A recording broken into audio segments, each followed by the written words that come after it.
오늘을 사랑하는 묵상 시간입니다. 오늘 본문 말씀 요한복음 11장 9절부터 11절까지의 말씀입니다. 낮이 12시가 아니냐? 사람이 낮에 다니면 이 세상의 빛을 보므로 실족하지 아니하고 밤에 다니면 빛이 그 사람 안에 없는 고로 실족하느니라. 이 말씀을 하신 후에 또 가라사대 우리 친구 나사로가 잠들었도다. 그러나 내가 깨우러 가노라. 자, 우리 계속해서 우리 요한복음 말씀을 통해서 우리 예수님께서 우리에게 보여주시는 그 마음이 있습니다. 지금 예수님께서 말씀하시는 것은 이 유대인들의 태도가 아니라 바로 나의 마음 속에 있는 빛에 대한 말씀을 주고 계시죠. 즉 우리 마음 속에 태양이 환하게 비치는 대낮이라면 아무리 웅덩이가 있고 걸리는 것이 있어도 얼마든지 피할 수 있다고 말씀하시는 것입니다.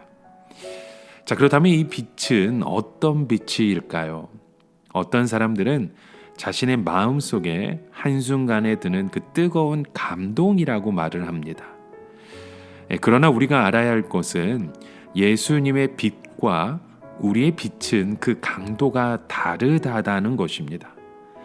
예수님은 하나님의 아들로서 너무나도 그 빛이 강했기 때문에 어떤 위험이나 위기도 예수님을 이길 수 없었습니다. 예수님이 가시려고 하시면 어디든지 언제든지 가실 수 있는 분이셨죠. 유대인들이나 아무리 그들의 힘이 있고 권력이 있는 사람들이 아무리 함정을 파고 기다려도 예수님을 걸고 넘어질 수 없는 것입니다. 그러나 우리는 예수님에 비하여 너무나도 그 빛이 어둡기 때문에 즉흥적인 감동이나 충동으로 생명에 관계되는 그 중요한 결정을 함부로 내려서는 안 되는 것입니다. 그럼에도 불구하고 예수님이 오늘 이 말씀을 하신 것은 앞으로는 우리들에게도 그 빛을 주실 것이기 때문에 하신 것이죠. 즉 우리에게 강한 말씀의 역사가 있고 성령의 충만한 감동과 능력이 부어질 때에는 단지 위험이 있다고 해서 두려워서 벌벌 떨 필요는 없다는 것입니다. 왜냐하면 모든 것을 꿰뚫어 보시는 성령의 지혜로 모든 함정이나 올무들을 피해갈 수 있게 하시기 때문입니다. 그래서 우리에게는 동기가 대단히 중요한 것입니다. 우리가 하나님의 일을 하는데 우쭐하는 마음이나 자기를 과시하는 마음으로 하는 것으로는 절대로 사탄의 함정을 피해갈 수 없습니다. 철저하게 나의 명예심이나 공명심 같은 것을 버리고 정말 이것이 내가 낮아지는 길이며 이것이 하나님의 뜻에 순종하는 길인지 확신을 할 수 있어야 하는 것이죠. 예수님께서는 지금 유대로 가는 것이 전혀 위험이 없는 길이라고 말씀하지 않으셨습니다.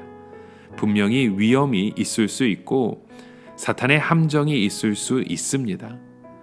그러나 지금은 예수님이 역사를 지배하고 있기 때문에 그 누구도 예수님을 건드릴 수가 없는 것이었죠.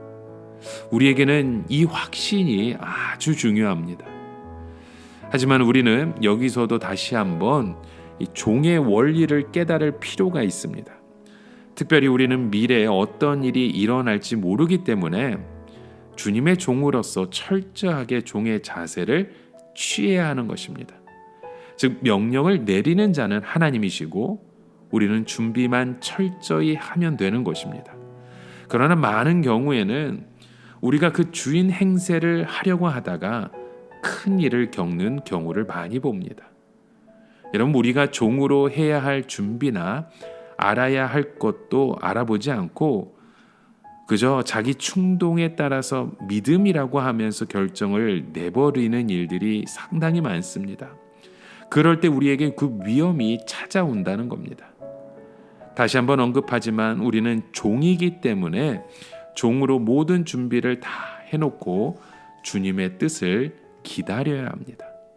그러면 주님이 우리의 마음속에 그 확신을 주실 때가 있습니다. 그럴 때 우리는 움직여야 하는 겁니다. 예수님은 유대인들의 의도를 다 알고 계셨습니다. 그럼에도 불구하고 예수님은 그것을 이길 수 있는 지혜와 능력을 가지고 계신 분이셨죠. 오히려 모든 유대인들을 꼼짝 못하게 할 능력이 있으셨습니다. 그것은 죽은 나사로를 살리시는 것입니다. 예수님은 유다로 가야 할 그 이유에 대해서 오늘 본문 11절에 이렇게 말씀하셨잖아요. 이 말씀을 하신 후에 또 가라사대 우리 친구 나사로가 잠들었도다. 그러나 내가 깨우러 가노라. 예수님은 나사로가 죽은 것을 아셨습니다. 그러나 예수님은 나사로가 죽은 것을 잠들었다고 말씀하시죠. 우리 친구 나사로가 잠들었다. 그러나 내가 깨우러 간다. 예수님에게 죽음은 결코 절대적인 것이 아니었습니다.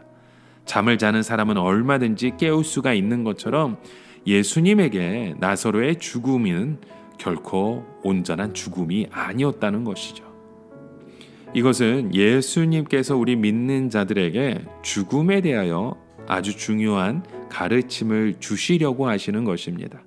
예수님이 이 세상에 오신 것은 우리가 좀 더 아프고 좀 더 건강하고 좀 더 행복한 상태에서 살도록 하기 위한 그 목적으로 오신 것이 아닙니다. 예수님이 이 세상에 오신 것은 이 사망을 정복하기 위해서입니다. 그래서 예수님께서 이번에 우리의 믿는 자들에게 죽음이 과연 어떤 것인지를 보여주고자 하는 강한 하나님의 뜻을 아셨던 것이죠. 즉 죽음이라는 것이 절대적인 것이 아니라는 것입니다. 죽음은 그냥 우리가 자는 것과 같습니다. 예수님은 나사로의 죽음이 바로 이 죽음의 실체를 보여주는 하나님의 샘플이 되는 것을 아셨습니다. 우리들은 이 죽음을 너무나도 비극적이고 또 심각한 문제로 받아들입니다. 하지만 예수님의 말씀 앞에서는 얼마든지 그 죽음을 정복할 수 있다는 것을 보여주고 있으십니다. 그것이 하나님의 뜻이라는 걸 예수님은 알고 계셨죠. 그래서 예수님은 나사로가 죽은 것을 잔다고 표현하신 것입니다. 그리고 예수님은 말씀으로 그 죽은 나사로를 깨우러 가셨습니다. 이것이 예수님께서 우리가 죽은 후에 더 중요한 삶이 있고 이 세상의 삶은 죽음 이후에 있는 부활의 삶과 연결되는 것을 보여주시는 것입니다. 여러분, 죽음은 우리의 생명의 끝이 결코 아닙니다. 우리에게는 계속되는 삶이 있습니다. 단지 죽음은 우리가 잠시 자는 것뿐입니다. 우리는 밤이 되면 모두 잠을 청합니다. 그러나 잠을 잔다고 해서 모든 것이 다 끝장나는 것이 아니죠. 우리는 집에서 아이가 잔다고 해서 울면서 통곡하지 않습니다. 아버지나 어머니가 주무신다고 해서 울부짖지 않습니다. 왜냐하면 잠을 자야 우리는 내일 더 맑은 정신으로 그리고 새로운 기분으로 다시 새로운 하루를 시작할 수 있기 때문입니다. 예수님이 우리가 이 세상에 죽는 것은 다시 영원한 새로운 삶을 태어나기 위한 잠으로 보셨습니다. 우리는 이 세상에서 자지만 새로운 세상에서 다시 태어나는 것이죠. 이렇게 예수님께서 우리의 삶을 새롭게 하시고 죽음을 이기시는 생명의 빛 되신 우리 주님이시라는 걸 여러분 하루 동안 기억하시며 주의 말씀 속에 우리에게 환하게 비춰주시는 그 빛을 사모하시는 저와 여러분 되시길 주님의 이름으로 축원합니다. 함께 기도합니다. 하나님 아버지, 이 세상의 빛으로 오신 예수 그리스도, 우리의 죽음 속에서도 역사하시는 하나님, 우리 주 예수 그리스도의 이름을 의지하며 나아갑니다. 앞으로의 삶을 준비하는 종의 자세로 주님 앞에 나아가게 하여 주시고 우리의 잠들었던 우리의 삶을 깨우시는 예수 그리스도의 그 복음을 듣고 행하는 귀한 믿음의 자녀 되게 하여 주시옵소서. 예수님의 이름으로 기도드립니다. 아멘.